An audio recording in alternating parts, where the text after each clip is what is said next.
नमस्कार मित्रांनो, आपलं स्वागत आहे भूतांचा वावर या आपल्या मराठी भयकथा चॅनलवर. आजची आपली कहाणी आहे कावेरी नावाच्या एका लेखिकेबाबत घडलेली सत्य अनुभव आहे. कावेरी एक लेखिका होती. तिला लिखाणासाठी शांत आणि एकदम मनमोकळं ठिकाण हवं होतं, म्हणून तिने शहरापासून लांब अंतरावर एका ठिकाणी एक बंगला रेंटवर घेतला. बंगला एका प्रशस्त आणि मोकळ्या ठिकाणी होता. तिथे बाकीचे बंगले हे बऱ्याच लांब अंतरावर होते आणि भरपूर सारी आजूबाजूला झाडी वगैरे होती. सकाळपासून ते संध्याकाळी 6 पर्यंत तिचं लेखिका असल्यामुळं लिखाणाचं काम चालायचं. पण संध्याकाळी मात्र 6 नंतर ती फ्रेश होऊन थोडी मोकळ्या हवेमध्ये फिरण्यासाठी आणि थोडा मूड चेंज करण्यासाठी, कंटाळा घालवण्यासाठी आजूबाजूला फिरायचा विचार करायची. सुरुवातीला काही दिवस ती जास्त लांब गेली नाही. तिच्या बंगल्याच्या आजूबाजूलाच ती फिरत होती. पण एके दिवशी तिने थोडं लांब जाऊन आजूबाजूला किती बंगले आहेत ते पाहण्यासाठी चा निर्णय घेतला. फिरता फिरता तिच्या बंगल्यापासून काही अंतर पार करून, काही अंतरावर झाडं होती, ती सगळी पार करून ती एका दुसऱ्या बंगल्यासमोर उभी राहिली. त्या बंगल्यापर्यंत पोहोचेपर्यंत तिला 7:30 वाजले होते आणि ती तिथून परत फिरणार तेवढ्यात तिने त्या बंगल्यातून एका महिलेचा गाण्याचा आवाज ऐकला. ती महिला फार सुंदर आवाजात गाणं म्हणत होती. पण तो बंगला सगळ्या बाजूने बंद होता. फक्त एक खिडकी एका बाजूने थोडीशी उघडी होती. त्या बाजूनच त्या गाण्याचा आवाज त्या कावेरीला येत होता. आता मात्र कावेरीचा तो रोजचा दिनक्रम होऊ लागला. तिला त्या बंगल्यातील स्त्रीचा आवाज फार आवडू लागला. ती रोज संध्याकाळी फिरायला जाण्याच्या उद्देशाने जायची आणि त्या बंगल्यासमोर जाऊन त्याच टायमिंगला त्या महिलेचा गाण्याचा आवाज रोज ऐकू लागली. ती हळूहळू एके दिवशी कावेरीनं विचार केला की आपण त्या बंगल्यात जाऊन त्या महिलेला बघायला पाहिजे, तिच्याशी भेटून ओळख करायला पाहिजे. अशा उद्देशाने तिने त्या खिडकीजवळ गेली आणि आत कोणी आहे का म्हणून डोकावून पाहू लागली. तर ती महिला अचानक त्या महिलेचा गाण्याचा आवाज बंद झाला. पण एका महिलेची सावली त्या खिडकीपासून जाताना त्या कावेरीनं खिडकीतून पाहिलं. कावेरीला फार उत्सुकता वाटू लागली. ती त्या बंगल्याबाहेर एक दिवशी सकाळीच आली आणि तिने ठरवलं की आपण या बंगल्यात जाऊन बघायचं. ती हळूच त्या बंगल्याच्या आत गेली. तिने पाहिलं दरवाजा उघडाच होता. मग ती दरवाजा उघडून आत शिरली आणि आतमध्ये ती त्या कोण आहे का त्या महिलेला कावेरी शोधू लागली. तिने अख्खा बंगला शोधला पण तिला घरात कोणीच दिसलं नाही. बंगल्यात कोणीच नाहीये हे बघून कावेरीला असं वाटलं की तिने घरात कुणी नसताना आली आहे. तिने परत बंगल्याच्या बाहेर जाण्याचा विचार केला पण बंगल्यातून मात्र तिला बाहेर जाता येईना. बंगल्यातून बाहेर जाण्याचा दरवाजा अचानक लॉक झाला. कावेरी फार घाबरली.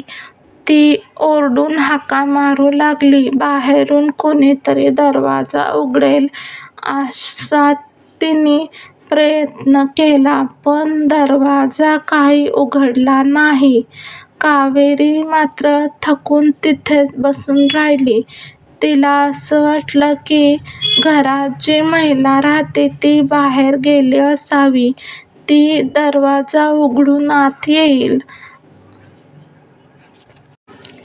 या विचाराने कावेरी दमून तिथेच एका सोफ्यावर झोपी गेली. कावेरीला तिचा कधी डोळा लागला हे कळलं सुद्धा नाही.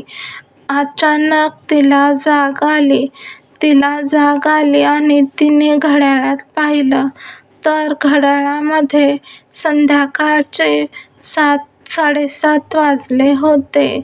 कावेरीला आता मात्र काळजी वाटू लागली की आतापर्यंत या बंगल्यात कोणीच आलं नाही. तिने परत बंगल्याच्या मेन डोअरपाशी जाऊन दार उघडण्याचा प्रयत्न केला पण दार काय उघडलं नाही. तिने हाका मारण्याचा प्रयत्न करणार तेवढ्यात तिला पुन्हा एकदा एका महिलेचा गाण्याचा आवाज ऐकू येऊ लागला. तो अख्ख्या बंगल्यामध्ये आवाज घुमू लागला. तिची नजर त्या गाण्याच्या आवाजाच्या शोधाकडे निघाली. तिने अख्ख्या बंगल्यामध्ये शोध घेतला. कावेरीला कधी-कधी त्या एका महिलेची आकृती वरच्या दिशेने दिसायची. ती पायऱ्या चढून वरच्या मजल्यावर गेली की त्या बंगल्याच्या खालच्या हॉलमध्ये एका महिलेची सावली तिला गात असताना आणि फिरताना दिसायची. असं बराच वेळ होऊ लागलं. जवळजवळ 1 तासभर तरी हा खेळ चालू होता. कावेरीला त्या महिलेची सावली फक्त तिच्या आजूबाजूनं फिरताना दिसायची आणि ती मधनंच कुठे गायब व्हायची ते तिला समजत नव्हतं. कावेरी आता मात्र चांगलीच घाबरली होती. कारण तिच्या लक्षात आलं होतं की इथं काहीतरी अघटित घटना घडत आहे. कावेरीने पुन्हा सगळा जीव एकवटून त्या सावलीच्या मागे धाव घेतली. त्या महिलेची सावली गाणं गात-गातच एका रूममध्ये शिरताना दिसली. कावेरीसुद्धा त्या रूमकडे धाव घेतली आणि एका ठिकाणी एका पाठमोऱ्या खुर्चीवर एक महिला कावेरीला बसलेली दिसली. त्या महिलेचे केस मोकळे होते. ती खुर्ची हलवत हलवत गाणं गात होती. पण बराच कावेरीने आवाज दिला तरी ती काही गाणं थांबवत नव्हती. ती सतत ते गाणं गुणगुणतच राहिली होती. आणि अचानक ती खुर्चीवर बसलेली महिला गाणं पूर्ण झाल्यावरती त्या खुर्चीवरून गायब झाली. आता मात्र कावेरी चांगलीच घाबरली. ती त्या रूमबाहेर किंचाळतच गेली आणि ती बंगल्याच्या बाहेर जाण्यासाठी बंगल्याच्या मेन दरवाजाकडं पळत सुटली. पण काही केल्या बंगल्यातनं बाहेर पडण्यासाठी कावेरीला काही रस्ता घावत नव्हता.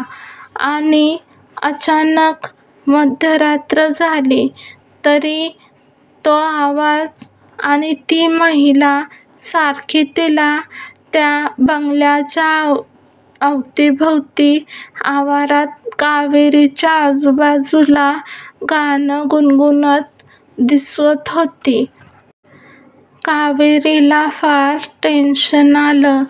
ती फार घामाघूम झाली. भीतीने तिचे हातपाय थरथर कापत होते. तिला काही सुचत नव्हतं आणि ती तिथंच चक्कर येऊन कोसळली.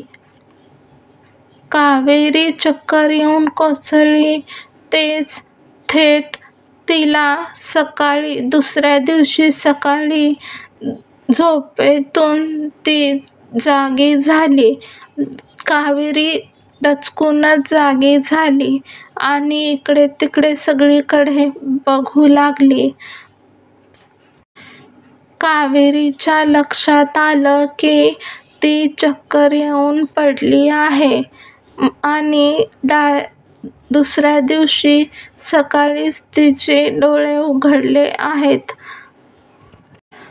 रात्रीच्या कालच्या घडलेल्या प्रसंगामुळे कावेरी चांगलीच घाबरली होती. तिला तो प्रसंग अजून पण डोळ्यासमोरून जात नव्हता. त्या महिलेची भयानक पाठमोरी आकृती आणि मोकळ्या असलेले भले मोठे केस आणि त्या महिलेची सुऱ्यासारखे लांब असलेली हाताची नखं सारखी सारखी कावेरीला आठवत होती. कावेरीने विचार केला, आता आपण घाबरून चालणार नाही. काहीतरी या बंगल्यातून बाहेर पडण्याचा मार्ग सुचवला पाहिजे. नाहीतर पुन्हा संध्याकाळ झाली की पुन्हा एकदा ती महिला आपला खेळ चालू करेल आणि पुन्हा आपल्याला घाबरवूनच ती आपला जीव घेईल. कावेरीने उरलेसुरले बळ एकवटून सगळ्या बंगल्यात ती फिरली. काही आपल्याला बंगल्यातून बाहेर पडण्याचा मार्ग मिळतोय का ते पाहू लागली. आणि तिने एका ठिकाणची बंगल्याची खिडकी एका वस्तूने फोडली आणि त्या खिडकीतनं बाहेर ती आवाज देऊ लागली. मदतीसाठी ती लोकांना हाका मारू लागली. लांब लांबपर्यंत कोणीही फिरकताना दिसत नव्हतं. त्यामुळे तिने किती आवाज दिला तरी तिथे तिच्या मदतीला कोणीही यायला तयार नव्हतं. पण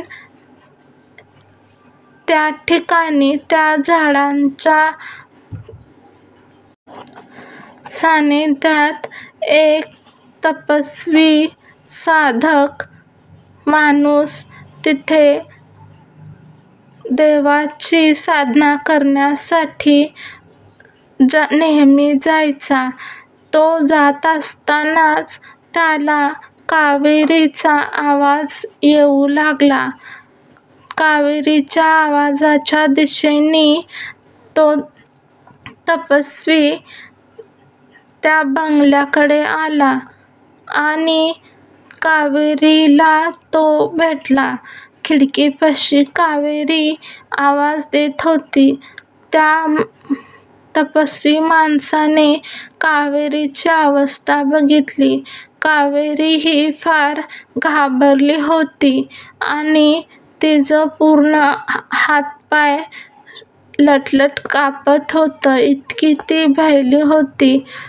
तिच्या तोंडातून आवाजसुद्धा लवकर फुटत नव्हता. त्या तपस्वीनं कावेरीला विचारलं की, तुम्ही इथं कसे का अडकलात? या बंगल्यात तर कोणीच राहत नाही. तुम्ही इथे कसं अडकलात मग? आणि या बंगल्यातून आत कसे काय आलात? कावेरीने त्या तपस्वीला घडलेली सगळी हकीकत सांगितली. कावेरी त्या तपस्वी माणसाला मदत मागू लागली. त्या तपस्वीने कावेरीला सांगितलं की, तुम्ही फार भयानक परिस्थितीत अडकला आहात. हा बंगला भूत बंगला म्हणून बरेच माणसं ओळखत असतात. या बंगल्यात काही जणांनाच एका महिलेची आकृती बंगल्यात फिरताना रात्री अपरात्री फक्त दिसली होती. पण अजूनपर्यंत तरी त्या महिलेचा आवाज कुणी ऐकला नव्हता. तुम्ही नेमकं त्या भुताच्या तावडीत सापडला आहात. त्या तपस्वी माणसाकडे त्याने देवाची केलेली साधना होती आणि त्याच्याकडे भरपूर देवाचं सामर्थ्य होतं.